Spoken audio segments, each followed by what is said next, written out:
antes de começarmos, e agradeço muito, muito mesmo, do fundo do meu coração, e a prece da Dona Marli foi muito, muito bonita, e eu gosto muito das orações, porque elas nos conectam, né? Nos conectam com um plano maior, e é através e por meio deles que nós conseguimos forças para prosseguirmos na nossa jornada.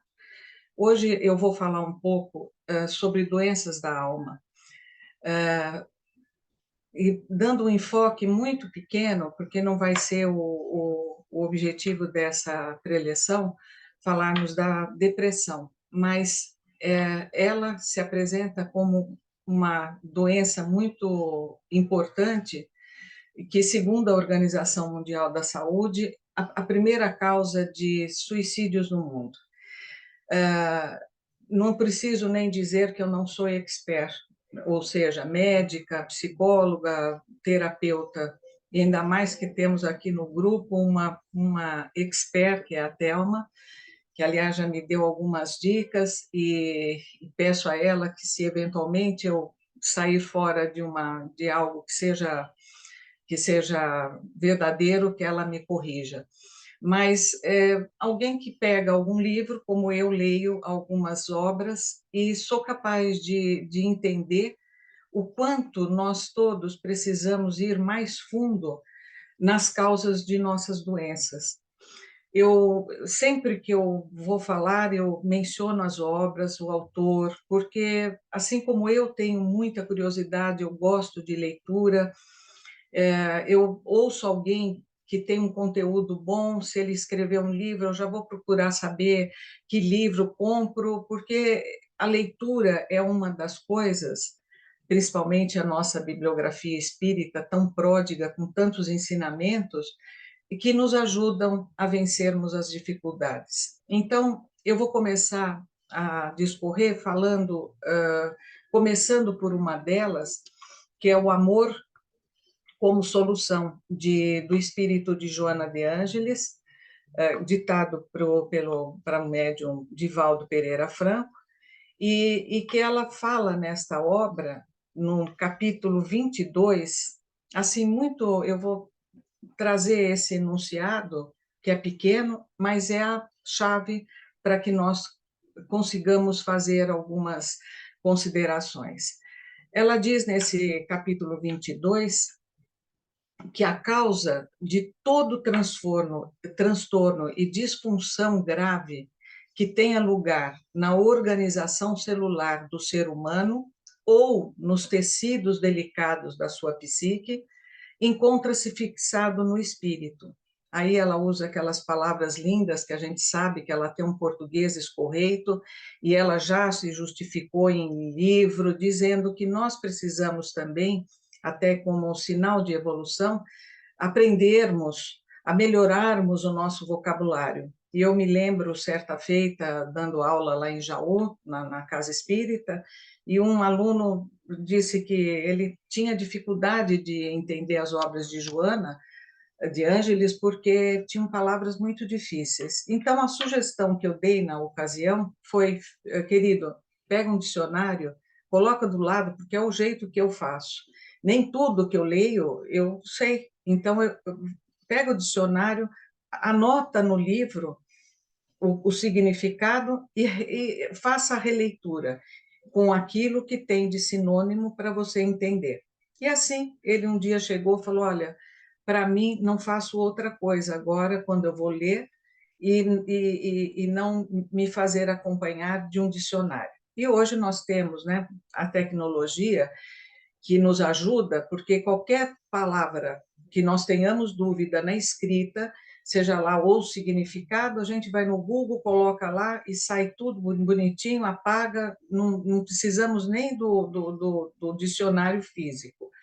Então, nessa definição de Joana, ela coloca assim, né, que todos os transtornos, as doenças, encontra-se fixada no espírito, o incansável desbravador dos horizontes inconquistados do progresso, que os esculpe como necessidades evolutivas. das doenças teratológicas, né? Teratologia, especialidade médica que se dedica ao estudo das anomalias e malformações ligadas a uma perturbação do desenvolvimento embrionário ou do feto ou fetal, às enfermidades degenerativas, aos distúrbios psicológicos e psiquiátricos, ao aprofundar-se as sondas da investigação na procura de sua gênese, ou seja, da sua origem, ei-la nos refolhos do ser profundo, pré-existentes ao corpo e a ele sobreviventes. Então, essa é a primeira parte em que ela nos define a questão de onde se originam as nossas doenças. Somos nós, como seres, né, que temos o total, a total liberdade para conduzirmos a nossa vida. Essa é uma questão que nós espíritas sabemos que nós, diante dela, nós não podemos mais nos colocar como vítimas. Porque quando nós falamos em livre-arbítrio, essa é uma das potências da nossa alma, como bem nomina o Leon Denis. A vontade, consciência, livre-arbítrio. Então, somos os artífices do nosso viver, da nossa vida, da construção daquilo que queremos para nós. É óbvio que isso atende também o desenvolvimento de tudo isso ao processo evolucional, que cada um está atrelado. Essa é outra questão também que a doutrina espírita também nos ensina em várias obras que nós podemos perceber. E aí a outra questão também muito relevante que eu vejo, infelizmente, que muitas pessoas não têm, você tenta explicar e às vezes até alguém que é de outra religião, alguém que você não tem religião, mas você está passando por uma doença, por algo, né, que ali é uma repercussão de alguma coisa que ela projetou nesse campo perispiritual, que é o nosso corpo semimaterial, que acompanha o nosso espírito para todo o sempre. E é ali que reside a causa, né, que nós, o espírito, com as suas imperfeições, ele vai esculpindo, como ela fala, neste campo, e aí chega o momento que nós precisamos fazer os acertos para que este campo ele seja recuperado. E aí vem as doenças como forma de nós, então, repararmos aquilo que nós projetamos e acabou trazendo lesões.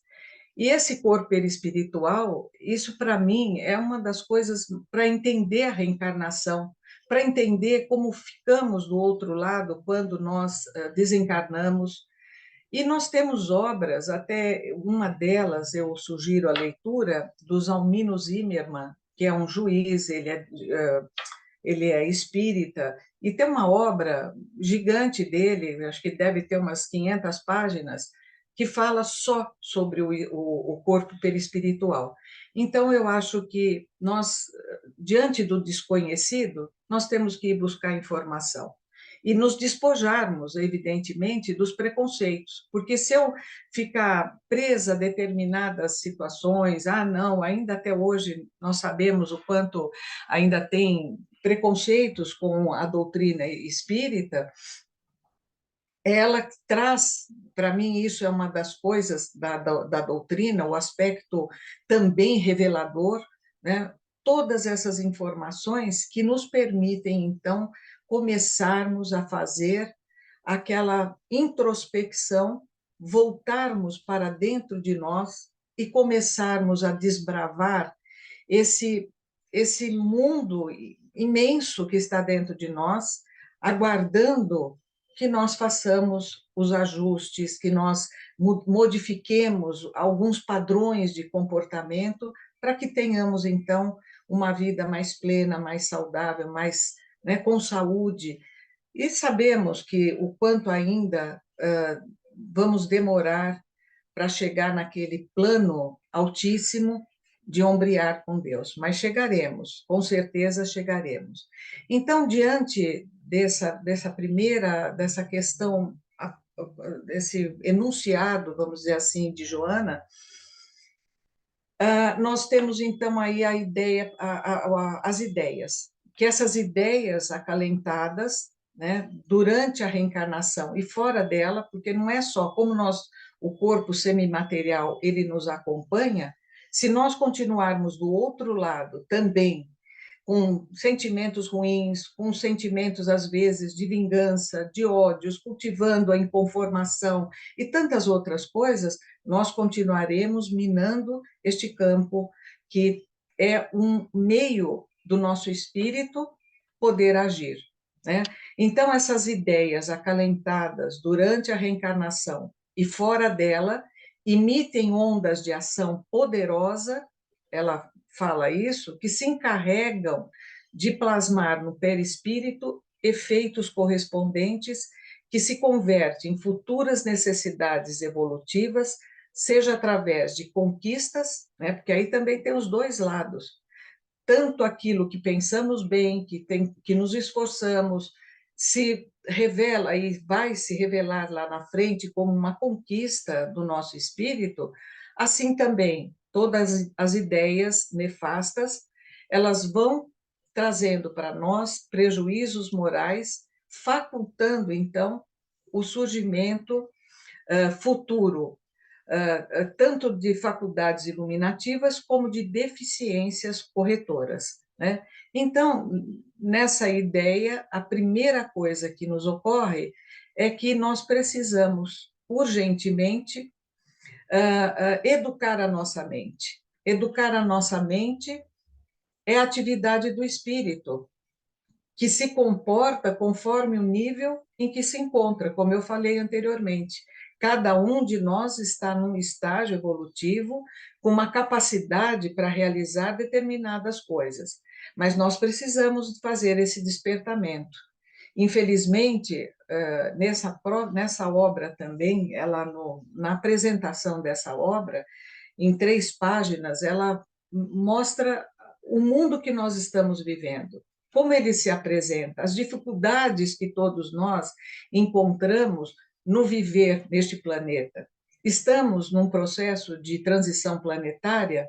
Sim, mas é uma transição que não se operará de chofre, de uma hora para outra, com data determinada. E tudo que eu li a respeito, né, porque avidamente eu fui procurar informações a respeito dessa tão decantada transição planetária, eu vi que o que precisa para o mundo ser melhor, nós ficarmos livres de tantas mazelas, é nós começarmos a entender e educar a nossa mente, começando a busca espiritual, aumentando a nossa capacidade de discernimento, de educação, de elucubração, que significa o trabalho assíduo, aquela coisa que nós precisamos ser constantes. Nós não podemos desistir, nós não podemos fazer, vamos dizer assim como se fala, né, corpo mole, para que nós, então, comecemos a ter pensamentos melhores, que nós comecemos a nos educar para sermos espíritos melhores e mais libertos da dor e do sofrimento, né? Ou você, aí, nesse campo das ideias, ou você tem aquelas que só te derrubam, que só te adoecem, e tem aquelas que vão promover o nosso crescimento e a nossa melhora enquanto espíritos, né? Quando nós, então, não temos essa consciência, vamos dizer assim, essa capacidade de começar a pensar nas questões espirituais, quem eu sou, o que eu estou fazendo aqui, da onde eu vim, parece uma coisa muito assim repetitiva, mas esses questionamentos, eles deveriam fazer parte da vida de qualquer pessoa, porque é instigante. Se você pensar, é instigante você pensar na sua vida. as pessoas que estão ao seu redor, aquilo que você está fazendo, como foi o seu nascimento, o seu núcleo familiar, quais foram as suas dificuldades, né? E isso tudo é que vai nos levar, diante dessas indagações, a encontrarmos as respostas. Eu, particularmente, as encontrei e fazia esses questionamentos nas sem saber, sem me dar conta, eu fazia essa autoanálise sem ser espírita, que eu queria saber qual era a razão de eu ter alguns enfrentamentos, por que eu passei por algumas outras situações, até que eu me defrontei com a nossa doutrina espírita. E daí para diante, nunca mais eu parei de estudar, de ler.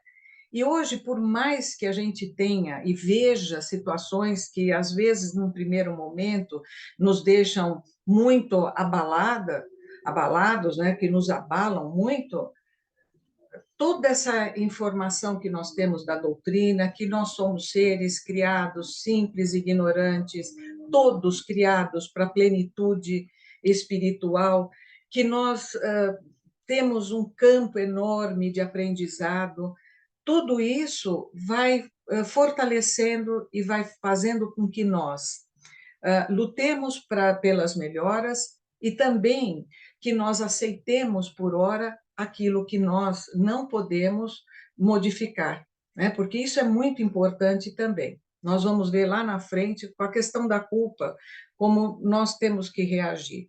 Então, diante dessa imensidão de ideias que nós vamos projetando no nosso corpo, né, nesse corpo também perispiritual, e depois a obrigatoriedade do renascimento no corpo somático, que é aquele que vai dar vazão a tudo que está impregnado nesse campo semimaterial, nós vamos então fazendo os nossos acertos, né? E aí ela fala que essa, essa, essa, essa educação da mente é a única forma de recuperação do nosso equilíbrio. Enquanto não aprendermos a fazer isso, nós vamos estar sempre às voltas com as nossas mazelas, com as nossas doenças, né? Então, as enfermidades, na verdade, elas são resultados da inarmonia das vibrações emitidas pelo ser pensante. Quem é o ser pensante? O espírito, somos nós.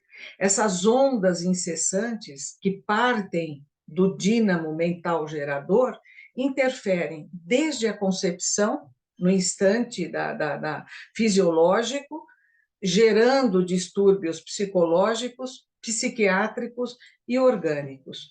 Todo esse arcabouço, que é o esqueleto, a estrutura celular, ela se movimenta nesse molde semimaterial, como falávamos, como falei há pouco, que é o perispírito, né? Que é o modelo organizador biológico. Em havendo intensas vibrações, interações, melhor dizendo, vibratórias, que se encontre em distonia é a perturbação, será organizado o equipamento físico, ou seja, o nosso corpo, que nós nasceremos, para que aquelas estruturas elas possam ser recuperadas. E é aí que surgem, né, esses impositivos retificadores, que é uma forma também, vamos dizer assim, de nós entendermos esses nascimentos dolorosos de alguns espíritos que já nascem, e hoje a ciência tem condições já no feto de exames de sangue com ultrassom, de perceber que aquele feto, que aquele embrião, ele vai ser doente.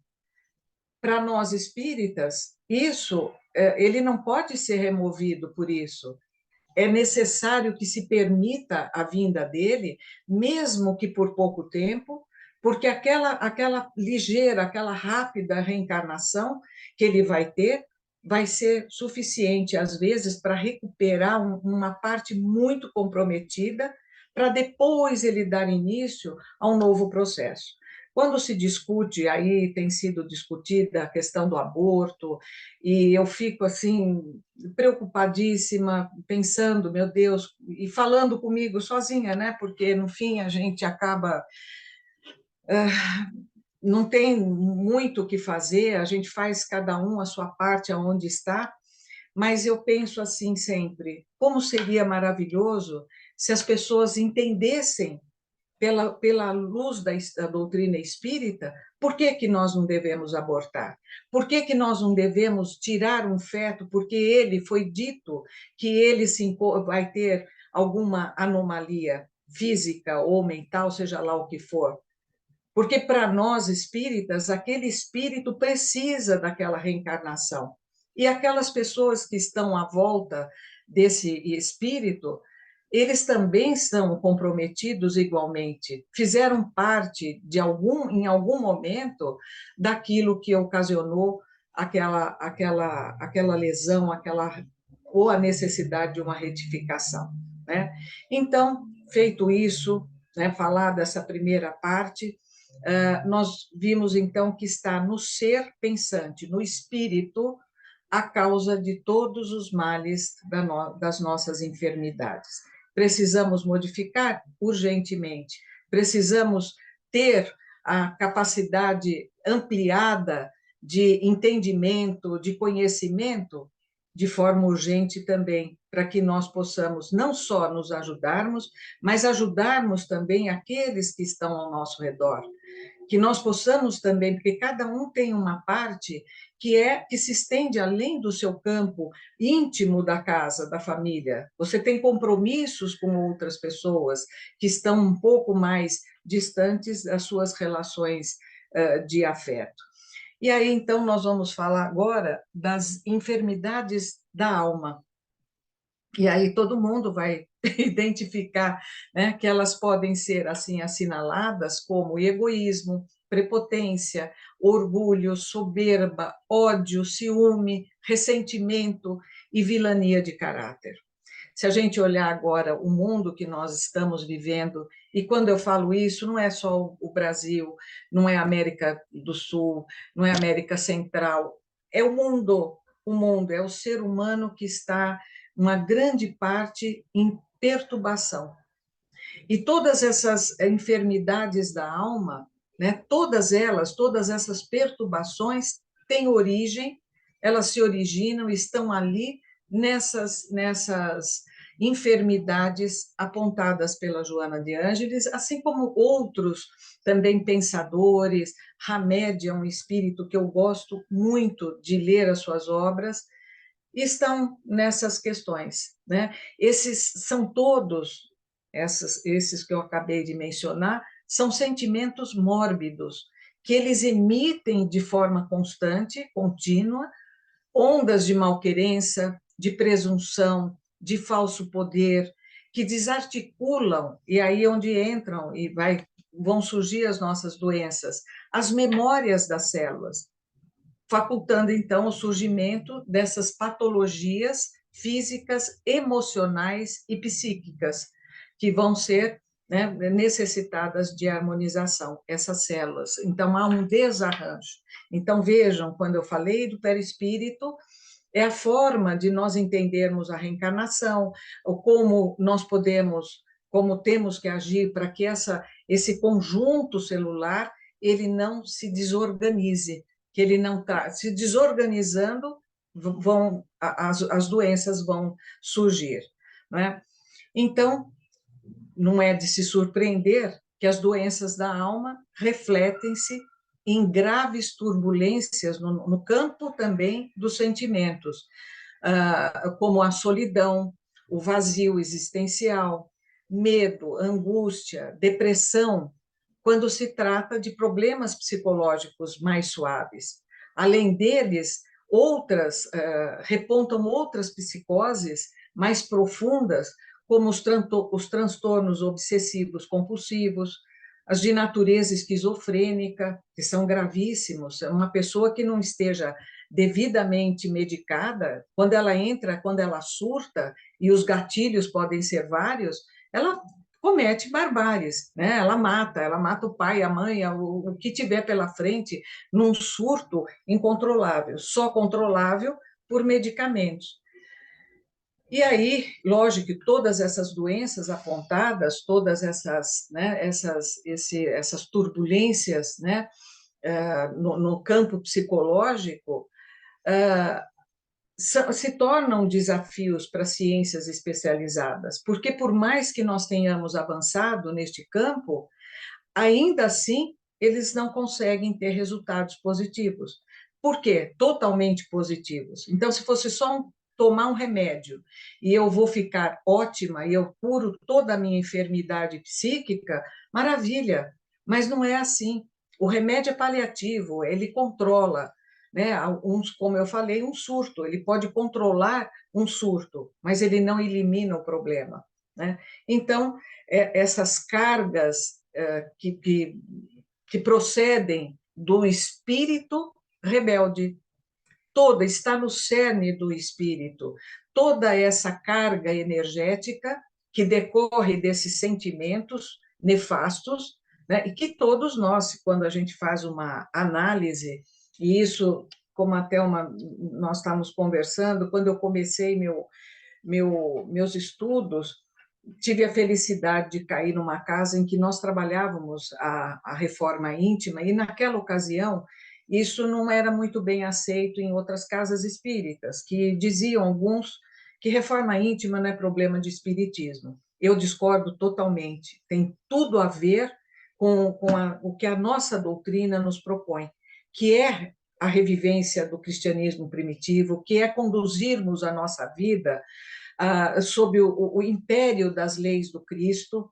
as leis do amor.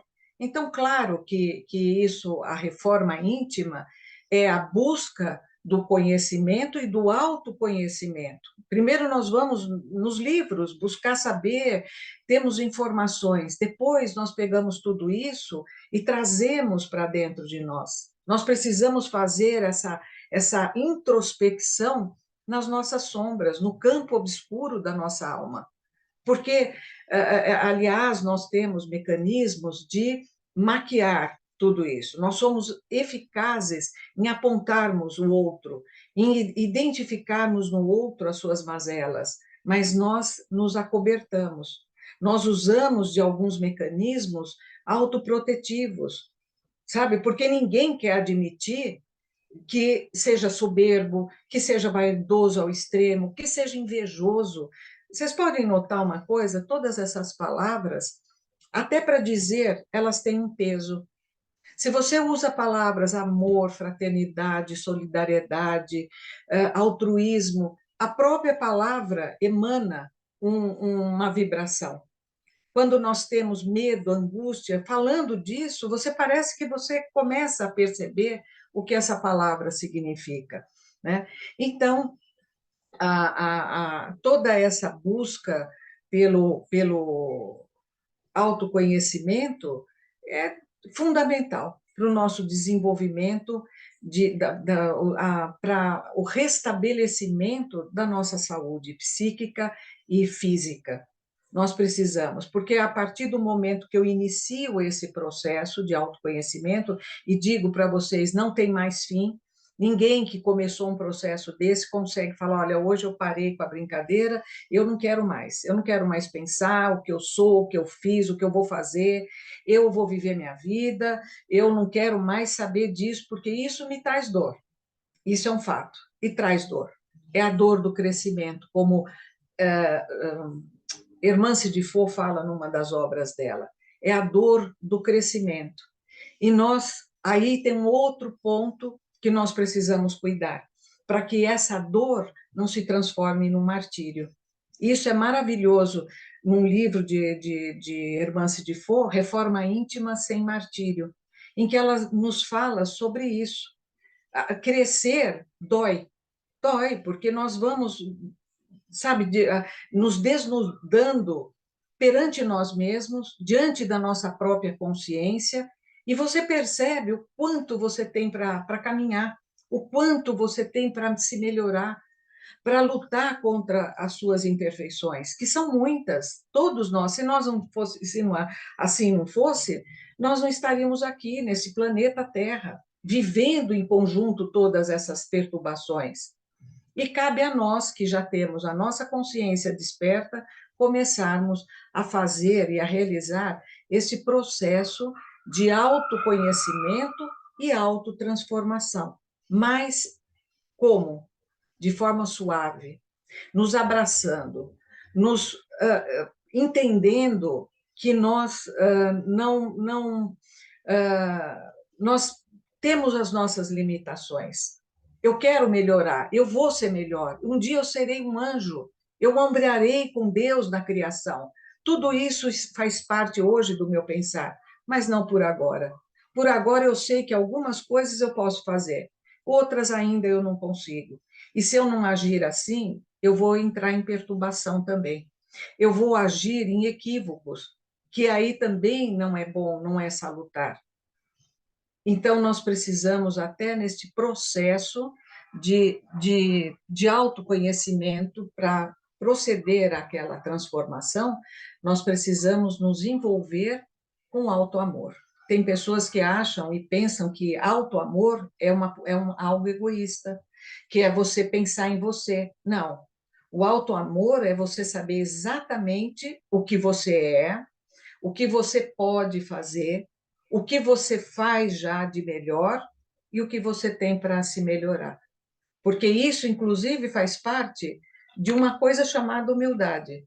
Humilde é aquele que reconhece as suas imperfeições e que luta para combatê-las, que aceita aquilo que ele é, aquilo que ele faz, isso eu já sou capaz de fazer, graças a Deus. Isso eu não faço ainda, eu não sou capaz, eu tenho algo que aqui dentro de mim que me impede de modificar, por hora. Mas se eu estou nessa luta, se eu estou nesse aprendizado, cada leitura que eu faço, cada obra que eu leio, é um pouquinho a mais que eu vou quebrando essa couraça que nós temos, nos envolvendo naquilo que nós não queremos fazer para nós, que é nos salvarmos, porque ninguém nos salva.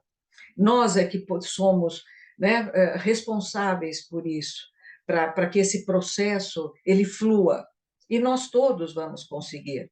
Só que a gente às vezes vê, né, com tristeza, que grande parte ainda das pessoas, e aí voltando para a transição planetária, que todas as obras que eu li, aí no final eu achando que fosse ter alguma coisa de espetaculoso que fosse acontecer, que, nossa, daqui a pouco isso vai mudar, né? Eu vi que todos os escritos que eu li, né, vindo as informações do plano espiritual, que a mudança depende da transformação moral de cada um de nós. É a transformação moral, é a transformação espiritual, é aquilo que nós precisamos parar de ser equivocados, viver no mundo sem ser do mundo. Isso é algo assim, viver no mundo sem ser do mundo. É irmos nos despojando daquilo que, dos apegos, sabe? Fazendo aquelas arrumações na casa, parando de gastar com tanta porcaria, com tanta gente que, às vezes, uma vez eu vendo um programa na televisão, menos é mais, uma coisa, sei lá, uma bobagem dessas, a moça tinha 180 pincéis de pintura. Eu falei, meu Deus, eu tenho um só, e às vezes ele me incomoda. Né? Não que você ter as coisas seja ruim, não, faz parte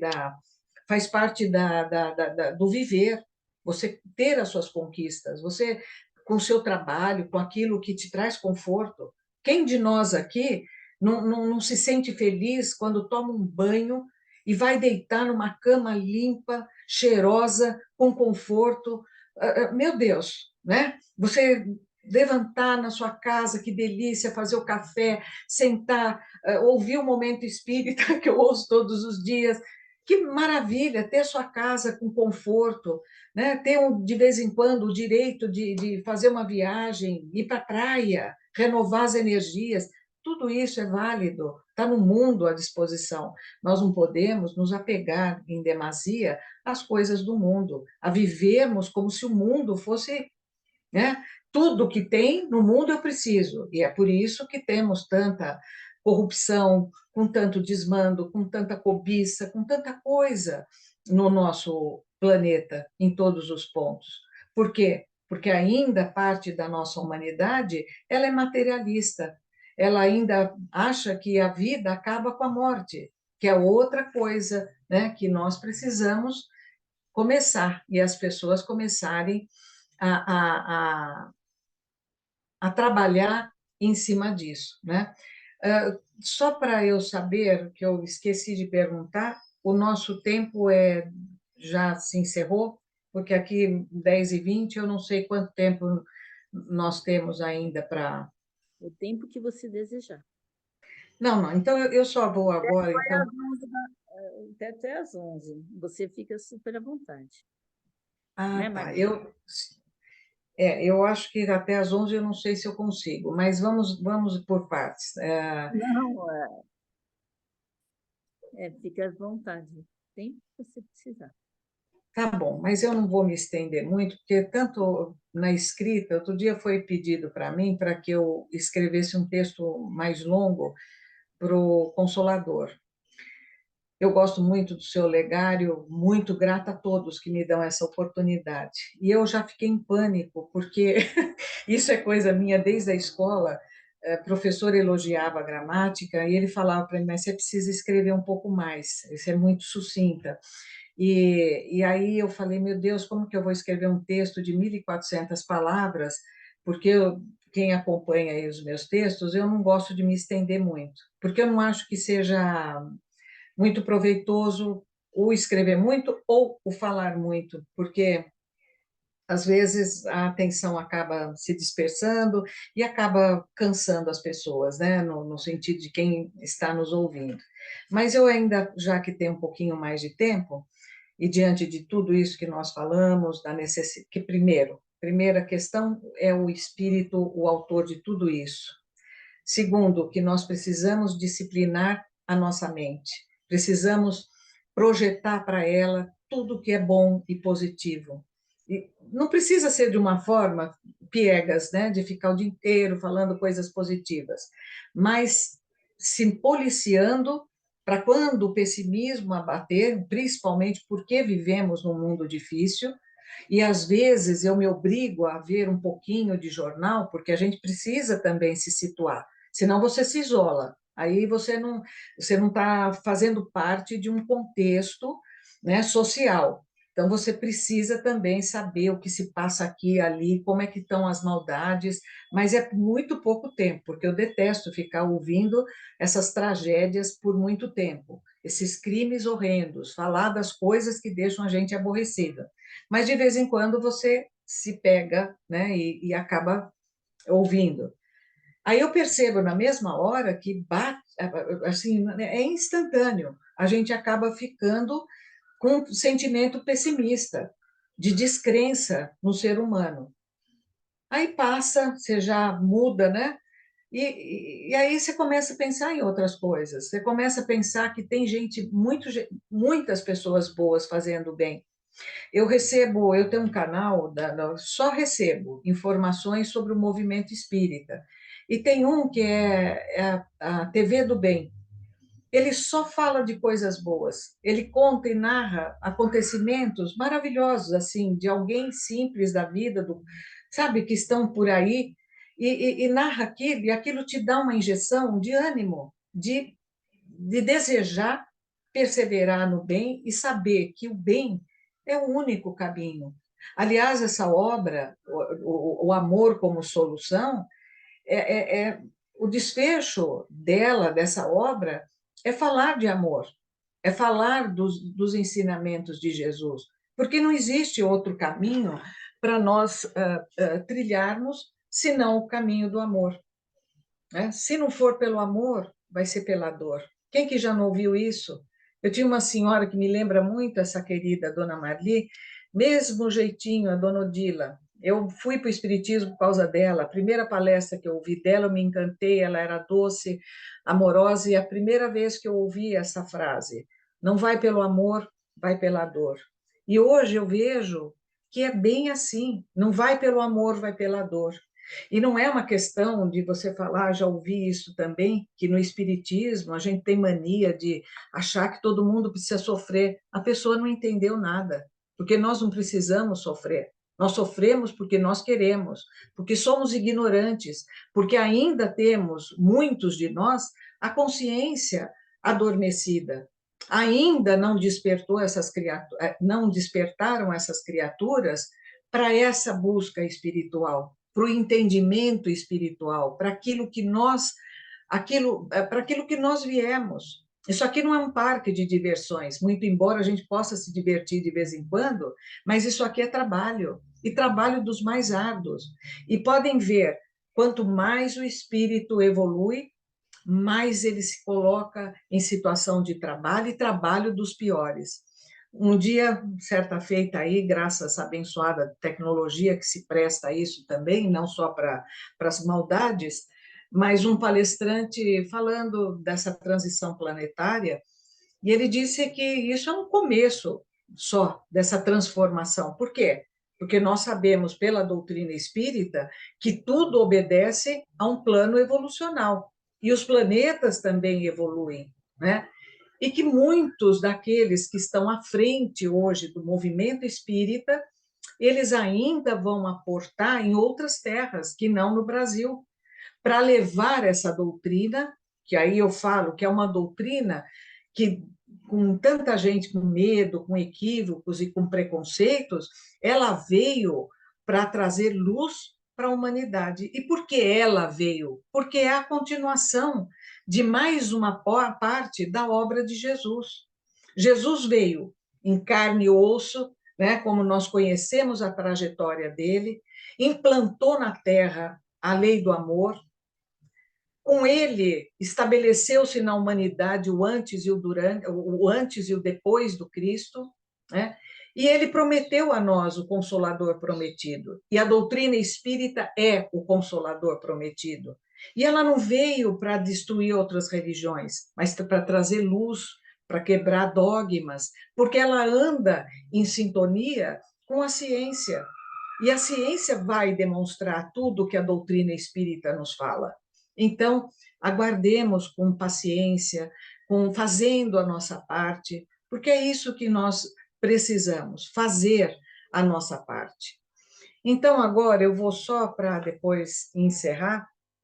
Eu falei que eu falaria muito pouco sobre a depressão, porque ela é um assunto que requer tempo, preparo, para só passar uma informação para vocês, uma dica de leitura, que eu acabei de ler um livro maravilhoso, bem recentemente, não sei se dá para Depressão e Autoconhecimento, foi escrito pelo Vanderlei Oliveira, que é um médium que psicografa as obras de Hermance de Faux, entre outros, e ele, na vida prática dele, profissional, melhor dizendo, ele é terapeuta, ele trabalha com neurolinguística, ele tem todo um campo nessa parte maravilhosa que eu acho da psicologia. Como eu falava para a Thelma, eu vou ser na próxima eu vou ser terapeuta, eu não quero direito nunca mais na vida, valeu a experiência, eu só estou cercada de advogados, marido, filho, nora, mas e todos ótimos, viu? Idôneos, probos, assim que deveriam ser todos em todas as áreas do conhecimento profissional, né? Que as pessoas tivessem consciência, ser o bom médico, ser bom psicólogo, ser o engenheiro maravilhoso, o advogado correto, íntegro, enfim, isso daí vai acontecer um dia quando nós, né, já tivemos essa transformação maior, transformação moral do nosso orbe.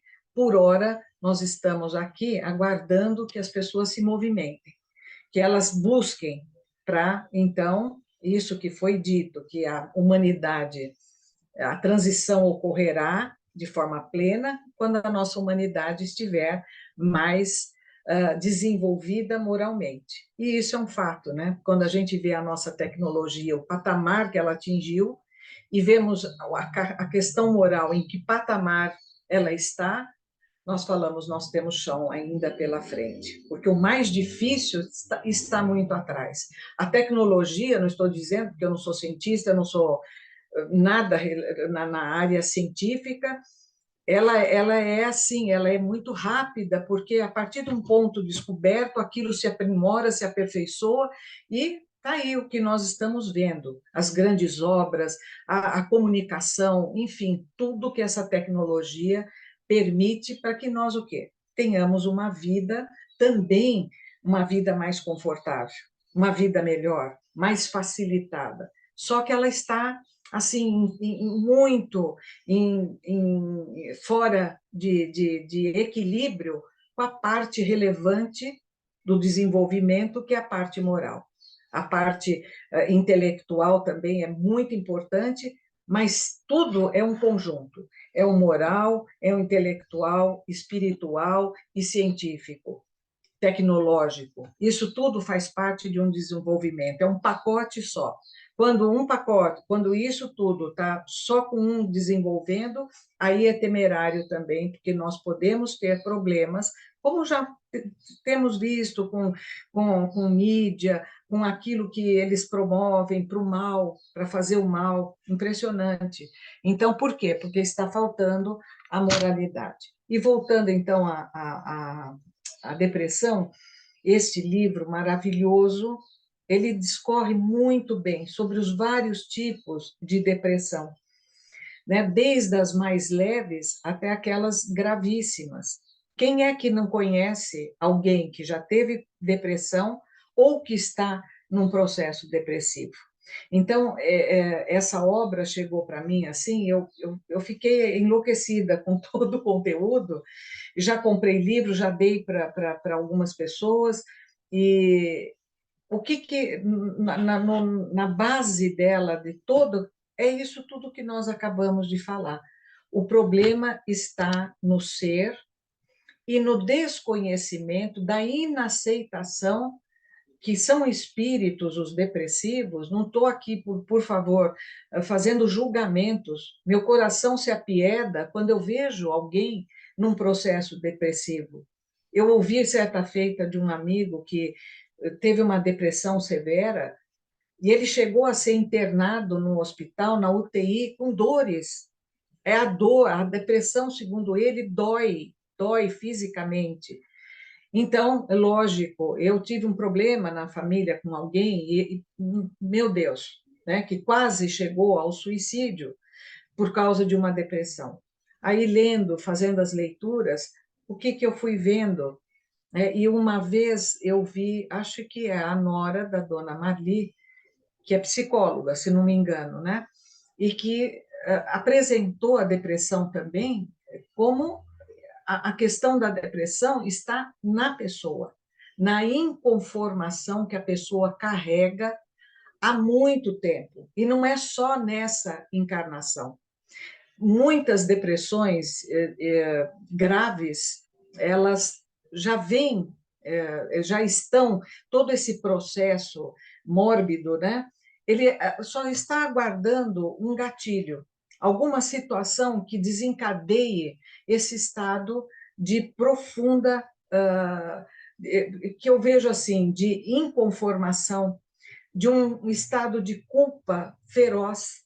Então, quando nós vamos estudar a questão da culpa também, que é muito importante a gente ver a origem, por que nós, toda hora, nós estamos nos sentindo culpados? Por que quando nós falamos um não para alguém, aquilo traz uma dificuldade? Aí eu mesma já fui assim. Estou agora, com 70 anos, eu estou me libertando desse sentimento.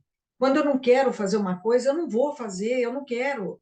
Eu não quero andar com algumas pessoas que são tóxicas. Eu quero viver minha vida e isso não me faz menos cristã.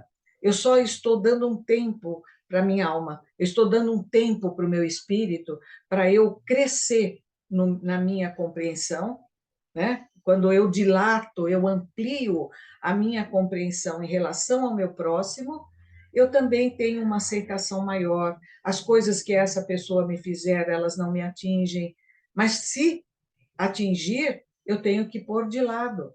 E aí tem até uma recomendação de Hermance de Foucault, de Hamed, do distanciamento psíquico e, às vezes, o territorial, para que nós, então, nos libertemos, vamos dar uma trégua para nós. Espera um pouquinho, você fica aí, você, né, tenha calma que eu vou seguir. Quando minha cabeça eu tirar você da minha cabeça, quem sabe? Aí a situação começa a brotar alguma situação de amor. Mas para que não se transforme em ódio, a gente se mantém à distância. E a depressão, ela tem muito desse processo de culpa, processo de inconformação com a vida. E a gente vê, eu conheço, tá bem assim, uma pessoa muito querida minha, tudo que ela fala, e graças a Deus ela foi buscar ajuda com um psiquiatra, está sendo tratada. É isso que está nos livros. A pessoa começa a se autopunir. Eu não sirvo para nada, eu não presto para nada, eu não servi para nada na minha vida. E aquilo vai indo, vai sendo alimentado, alimentado, até o ponto da pessoa, às vezes, ceifar a própria vida, de não aguentar, de uma exaustão tão grande de pensamentos mórbidos, de pensamentos negativos, que ela resolve dar um fim àquele sofrimento. Então, a depressão é algo que nós precisamos estarmos principalmente preparados na casa espírita para atendermos as pessoas que chegam, porque nem sempre as pessoas que estão na casa espírita, elas estão equilibradas. As pessoas chegam, elas estão completamente sem condições de lidarem com seus problemas. Aquilo tudo está confuso, tá? Então nós precisamos estar, os trabalhadores da casa espírita, termos uma percepção de tudo isso para que nós possamos fazer o acolhimento. Porque não é só a terapêutica, o médico, isso é importantíssimo. Tem que desaguar no médico, tomar remédio, fazer as terapias que a medicina, a ciência apresenta, e ao lado disso, nós temos que buscar o espiritual. Nós temos que sair dessa onda gigante que vem, né, como se fosse um tsunami e que você não encontra saída. Então, a saída, qual é a saída? Eu vou acabar com isso. Né? E às vezes a saída está tão simples, está tão fácil. A pessoa ela não quer enxergar, porque ela já traz isso de muitas vidas. E hoje essa depressão se manifestando foi um gatilhozinho lá, uma perda, uma dificuldade financeira, e aí a pessoa começa a ter todos esses pensamentos mórbidos e que vai desencadear numa depressão muito severa. Falam aí, como eu disse, né, que a Organização Mundial da Saúde apontou a depressão como a causa primeira de suicídio. Mas quando eu estava estudando, lendo, fazendo uma pesquisa, eu vi que tem vários artigos médicos, inclusive, que falam que a depressão é algo que vem de muito tempo. Hoje, estatisticamente falando, nós temos, é o mal do século, porque hoje pessoas se manifestam, e aí é possível fazer uma estatística, porque essas pessoas acabam procurando o psiquiatra, o psicólogo. Então, hoje você tem elementos para dar, e por isso é assustador, ela sempre existiu. E aí confirma também isso que nós estamos falando. Não é uma questão do mundo moderno, é algo que é do espírito. O espírito que traz na bagagem dele a revolta, a inconformação, todos esses sentimentos negativos, as coisas não saem como ele quer, ele sapateia, sabe como criança mimada, que não pode pegar uma coisa, não pode fazer, e ela se joga, o meu nunca fez isso, mas se joga no chão e sapateia, e tem espíritos que eu vejo dessa forma, são crianças num corpo de adulto. São crianças sapateando diante da inconformação com a vida. Então, nós precisamos nos preparar, precisamos ter esse preparo para ajudar os nossos irmãos que chegam na casa espírita, porque é uma forma, né, minúscula de nós ajudarmos. Quem dera nós tivéssemos outros mecanismos para melhorar tudo de repente, mas não, nós sabemos que milimetricamente essa evolução se opera. A frase mais relevante que eu ouvi na minha vida espírita, que a nossa evolução se opera milimetricamente, mas eu acredito hoje que Deus, Jesus, o nosso mestre amado, o nosso governador planetário, ele tenha mecanismos para nos ajudar, para aumentar acelerar, vamos dizer, um pouco essa questão da evolução, né? Que nós possamos, então, sabe, cada vez mais ajudarmos e nos ajudarmos sem culpa, sem sentimentos, querendo para ontem, o que nós estamos aqui há milhões já, há quanto tempo, né? Indo e vindo, nós não fazemos reforma íntima numa existência e nem precisa de muitas, com aprendizados diferentes, com pessoas diferentes ao nosso redor, pessoas que vão nos ensinar. Quantas vezes aquele chato, aquela pessoa difícil, ele é o mestre que está nos ensinando, né? Nós, depois de um tempo, a gente percebe porque ele, aquilo pelo menos serve como reflexão para aquilo que pelo menos você entende que você não pode ser e você não pode fazer. Então, sempre nós temos instrutores ao nosso redor, tanto aqueles bons que trazem mensagens maravilhosas, condutas maravilhosas, posturas de amor muito grandes, e tem aqueles que vão nos ensinar o que nós não devemos fazer, também com essas posturas equivocadas e que nos levam a fazer reflexões. Então, meus queridos, era isso que eu tinha para dizer. Leiam, para quem não conhece, as obras de Joana de Ângeles, porque ali tem um conteúdo muito rico nessas questões de como fazer o autoconhecimento, a autotransformação sem martírio, sem dor aguda, intensa. Ela tem que ser consciente, aos poucos, caiu, levanta, recomeça. É essa a nossa marcha, ela deve ser dessa forma. Então, eu agradeço muito o acolhimento de vocês, a oportunidade, e espero não ter cansado vocês com a minha fala. Agradeço imensamente e vamos nos cuidar. Vamos ser mais saudáveis, porque tudo está dentro de nós. A força vem de cima, vem do alto. Deus nos ampara. A prece, como ela nos conforta, como ela nos impulsiona. Então, quando nós estivermos naquele momento, fraquejando, achando que é muito difícil, eu não vou conseguir, se socorram à prece, porque nós teremos e receberemos de Deus a força para tudo aquilo que nos compete fazer nessa nossa encarnação, para que tenhamos, então, méritos e na próxima sermos ainda mais úteis, fazermos melhor, fazermos mais pelo nosso próximo e por nós mesmos, porque um dia nós vamos chegar aos páramos mais elevados da evolução e ombraremos com Deus e o conheceremos verdadeiramente. Assim diz a nossa doutrina, não é? Deus, por hora, nós não podemos conhecer, porque somos pequenos demais, mas um dia conheceremos. Jesus, nós já temos todo o traçado dele para nós, então basta buscá-lo e pensar o que Jesus faria em meu lugar.